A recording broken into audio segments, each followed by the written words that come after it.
Grew up in Cleveland, Ohio, and lived in Italy for 30 years. And then recently I was with neighborhood. And once again, my bandwidth has dropped. I was 220 megabits the whole day, the whole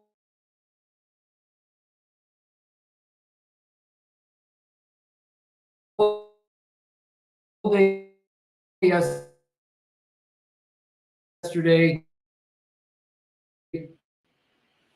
And now it's dropped to 1.7 megabits. Isn't that interesting? Buffalo Springfield song tells us there are some powerful people, and they wield that power without scruples.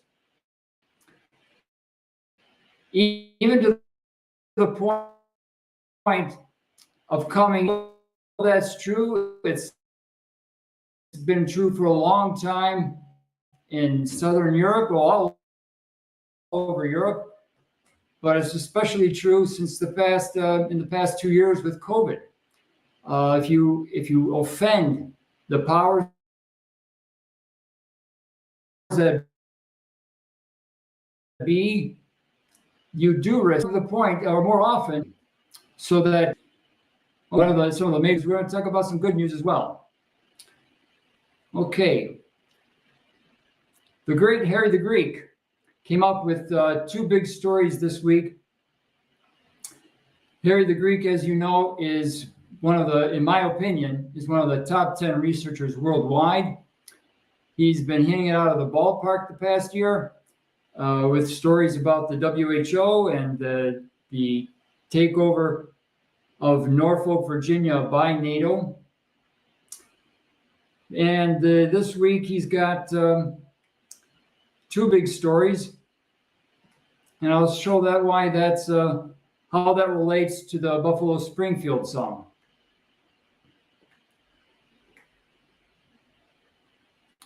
Okay. Headline reads, 23 Major Crimes Task Force, the commander of the 23 Major Crimes Task Force graduates from law enforcement's West Point. Who is John Long? And what is Route 23?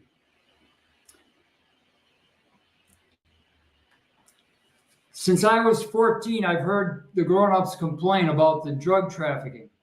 How are the drugs getting into Ohio or Michigan or Indiana?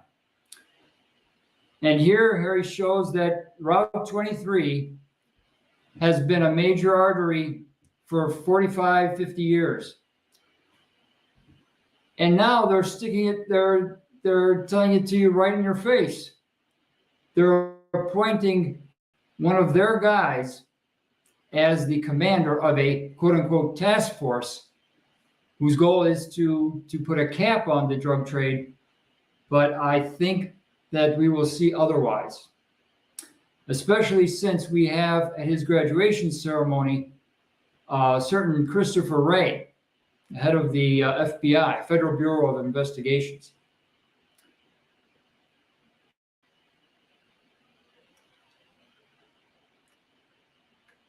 Now, the powers that be from the famous Buffalo Springfield song were, if they were not running the drug trade up in this part of North America, they certainly had a few of their guys running cover so that the really big fish never went to jail. They'd always put a small pusher or a medium-sized fish. They'd parade him around. They'd perp walk him, and then he'd go to jail. But you never see any of the kingpins in prison. And that is key, because back in the late 60s, people knew that the establishment were infringing on the rights of the American people, sometimes in very brutal fashion. And the battle lines being drawn that Dewey Martin describes, the battle lines were at the street level, literally on the street. You had people coming in mass, in groups of 50,000, 100,000, tipping over cars, getting very close to the reins of power, at least in the municipalities, and saying, we think we know what's up, and we're coming after you. Oddly enough, the real powers that be, at least in Ohio, Michigan, Indiana, are not challenged now. The battle lines are different. The battle line, and that's one of the things that we hope to do on Research Roadshow, is to show you how the battlefield is much more mental. It's along the lines of information warfare, and I would even say a kind of information paramilitary is required in order to fight this battle. Okay, another story by Harry the Greek is that of Piketon, Ohio, the massacre there. And let's see if I can pull this up a little bit. Back in, I think it was 2013, but you can verify that in the article. Harry's website, by the way, is brassballs.blog, and his other site is museothersmiss.com. Down in Piketon, Ohio, about 8 or 9 years ago, a family of 8 was massacred in the middle of the night. And many experts have testified that the person accused could not have done it by himself, not even with the help of his mother, so they say, but it had to be a team of professionals, real professionals. The cover-up of this operation was done by Ohio Attorney General Michael DeWine. And this is not the only crime that we're going to accuse him of, but he is responsible for many others as well. But this was one of the biggest. The way that they have drawn out this trial for the past 6 years now is outrageous. And Harry does a very good job of explaining why this trial is such a big deal, not just for people in Pike County, Ohio, but for Americans all over the place. All right, now let me pause right there and talk about another Dewey Martin. The first Dewey Martin was the musician who wrote those lines for the Buffalo Springfields, Something Going On Here. The other Dewey Martin is a doctor out at UC San Francisco, and he's going to become an interesting figure over the next week or two because of his HIV. Now, going back again to the 60s, it was kind of obvious that the drugs were being brought in to get young people hooked so that they could be. I personally was informed about the existence of MK Ultra was in 2004, and I found it very, very hard to believe. It wouldn't be until 2011 that I accepted fully and internalized the concept that MK Ultra was not just a couple of mad scientists, but it was an official government program, and it was managed at the high, and all the ranking Republicans knew about it. If they didn't know about it officially, they knew about it. And this whole, as George Webb has done a good job of explaining, the whole virus vaccine game was somehow tied into this MK Ultra affair. So the other Dewey Martin in our story, the one that's in the HIV program with two other Erasmus scholars, I can't remember their names off the top of my head. He is going to become very important because it shows the nexus between the drug trafficking up and down US 23 and the experiments being conducted on unwilling subjects due to their having taken the COVID-19 vaccine. I use the term vaccine loosely here. It's an injectable. It's not from a legal standpoint, in medical legal terminology, it's not a vaccine. It is something that triggers your immune system, but it is not a vaccine. Okay, my bandwidth is going down even further, so I will have to wrap it up pretty soon here.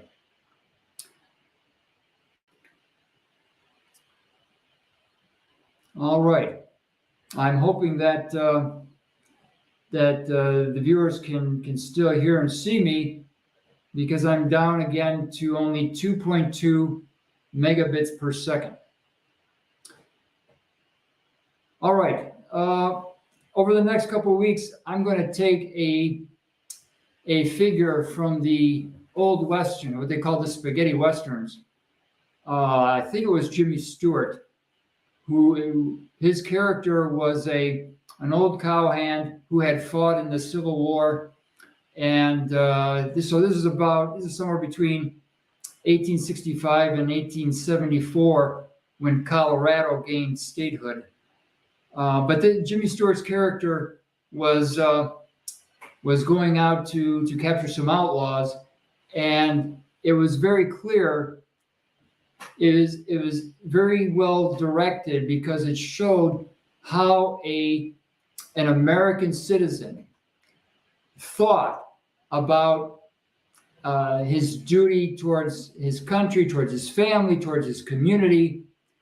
And so over the next couple of weeks, I'm going to do at least 2 half-hour segments a week explaining how we got from that kind of figure to the kind of person we have. Let's say, and I'm picking a city purely at random, Boston, Massachusetts, where I submit that 98% of the men in Boston are spineless jellyfish now. How did, and if any of you are watching from the Boston area, I'm not necessarily including you. I'm just saying that it's obvious to people all over the world that American citizens need to stand up, not with long rifles the way Jimmy Stewart's character did, but with still, it would require moral courage and at times physical courage to stand up to these people and demand that some concrete action be taken. All right, I'll wrap it up by saying that a small, thin silver lining in the whole COVID-19 debacle was that we learned that one person has a duty to the community at large.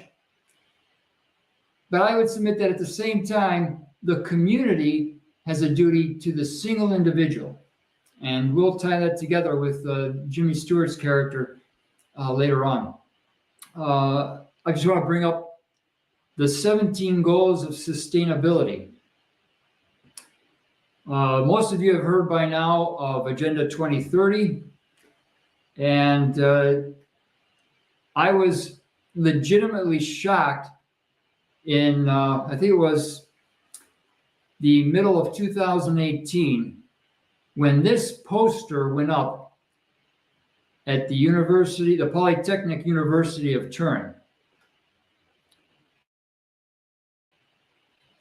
They had a 40-foot by 20-foot poster hanging in a prominent position in the atrium of the Polytechnic of Turin. And it became a thing for all the students, especially the graduate students. If you weren't working on one of these 17 sustainable goals, you didn't get much funding at all for your project. So everyone started talking about the sustainability. Okay, I'm going to have to wrap this up. Sorry, folks, for being so short. It's the lords of the internet are not happy, I guess. In each of these 17 sustainable goals, the Europe are winning. They are making headway. They are moving their football downfield slowly but surely, and pretending, or they're letting all of the little people believe that they're winning. And I'll get into that more with each episode of Week in Review. Dynamics. And we have to study how the new forms of marketing, how they use Twitter, how they use Facebook in detail, in surgical detail, in order to be able to combat we have to come to the fight. We can no longer come to the gunfight holding a sword. We have to come to the gunfight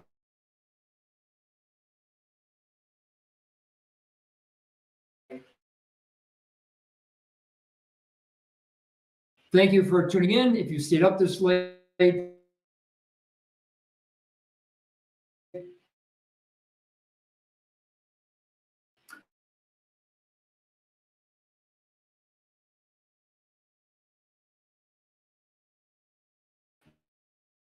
and